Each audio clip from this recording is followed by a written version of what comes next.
Sometimes life surprises us at the exact moment we think we've been rejected.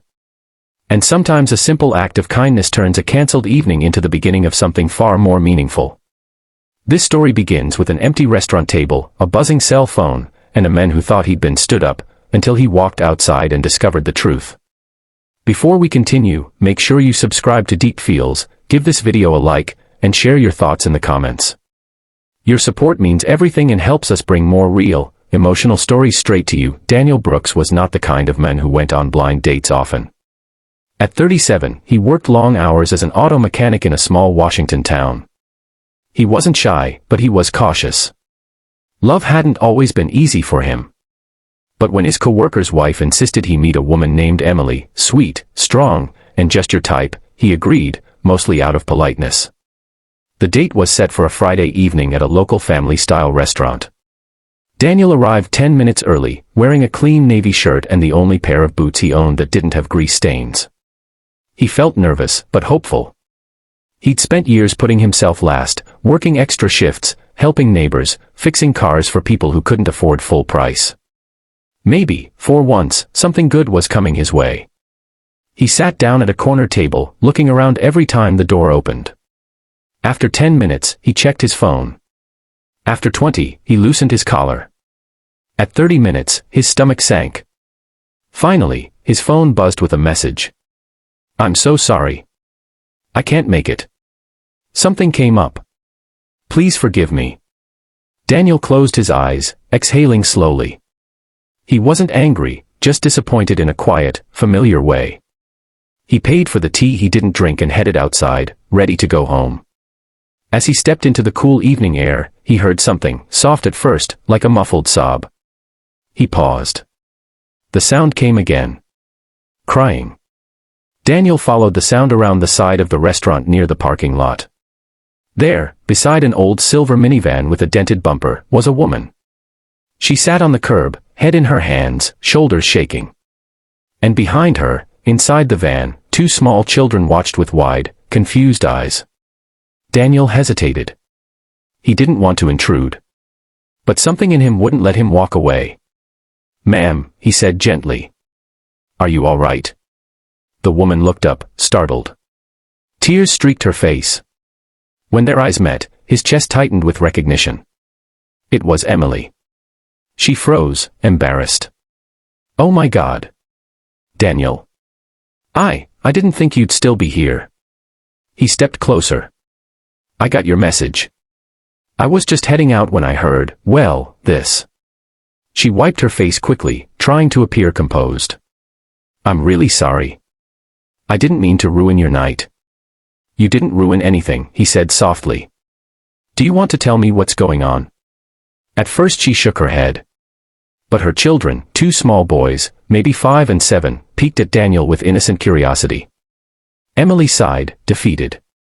"It was supposed to be my night," she whispered. "Just one night to feel normal again. One night for myself. But their sitter canceled last minute. And I didn't have anyone else. I didn't want to bring them into the restaurant and make it awkward, so I thought it'd be better to cancel. But then they got upset because they could tell I was upset, and," her voice cracked. "I'm just tired. And embarrassed. And sorry." Daniel's heart softened. "You don't need to be sorry." One of the boys opened the van door and stepped out. "Mommy, are you okay?" he asked timidly. She forced a smile and pulled him close. "I'm fine, sweetheart." Daniel crouched a little so he wasn't towering over the child. "Hey buddy. I'm Daniel." The boy nodded shyly. "I'm Max. And that's my brother, Oliver." Oliver waved from the back seat. Daniel smiled. "Nice to meet you guys." Emily looked torn between shame and relief. This is not what tonight was supposed to look like. Daniel stood, hands in his pockets. Well, maybe tonight can still be something good. She frowned. How? I can't go inside like this. Then how about we eat outside, he suggested. The restaurant has picnic tables out back. I can grab food for all of us and bring it out. No pressure. Just some company and a warm meal. Emily blinked in surprise. Daniel, You don't have to. I know, he said. But I want to. Her lips quivered again, but this time not from sadness. Thank you.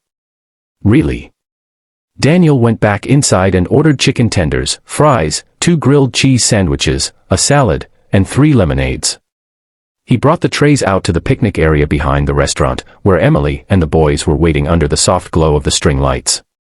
The boys dug into their food eagerly, giggling as they dipped fries into every sauce on the table. Emily apologized for their energy, but Daniel only laughed. No apology needed, he said. They're kids. And they're great. She stared at him, slightly stunned. Most people get overwhelmed by them.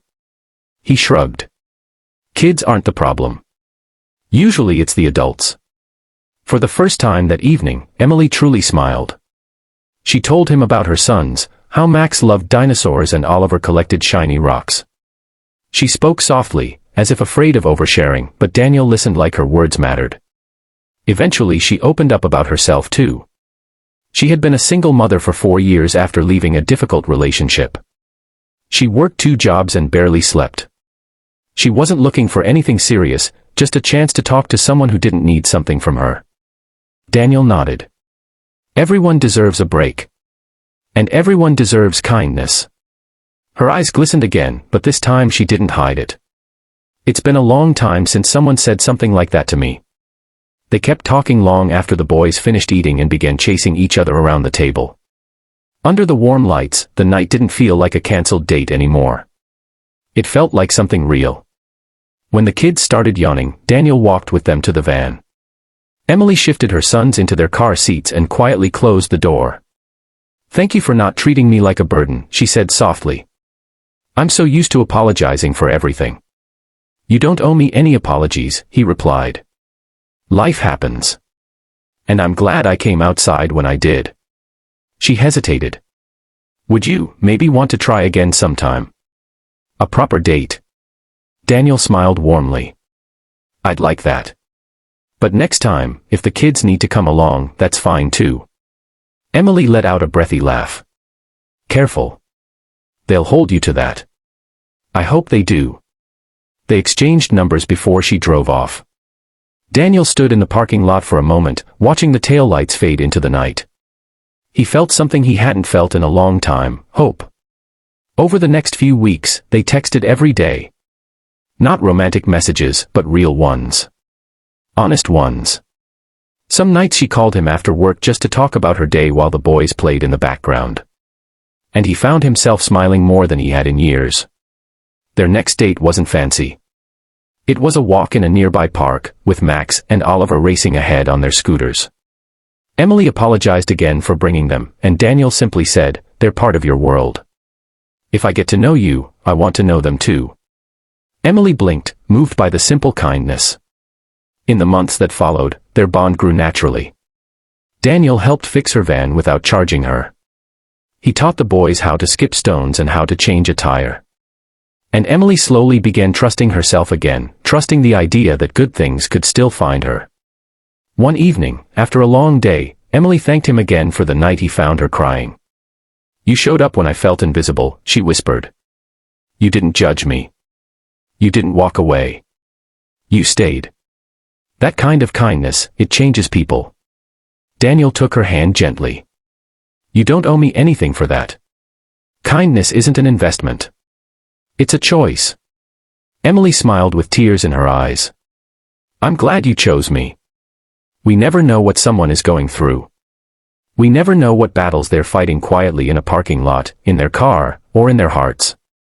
But kindness, especially the simple, human kind, has a way of catching people right before they fall. Daniel thought his night had been ruined. Emily thought she had failed. But kindness turned a canceled date into a moment of connection, a moment that reminded them both that people still care, and that hope can show up unexpectedly, sometimes in the form of a stranger who refuses to walk away. So wherever you are today, choose kindness. Hold the door, offer the smile, check on the person who looks like they're just trying to hold it together. You may think it's a small gesture, but to someone else, it could be the moment everything changes.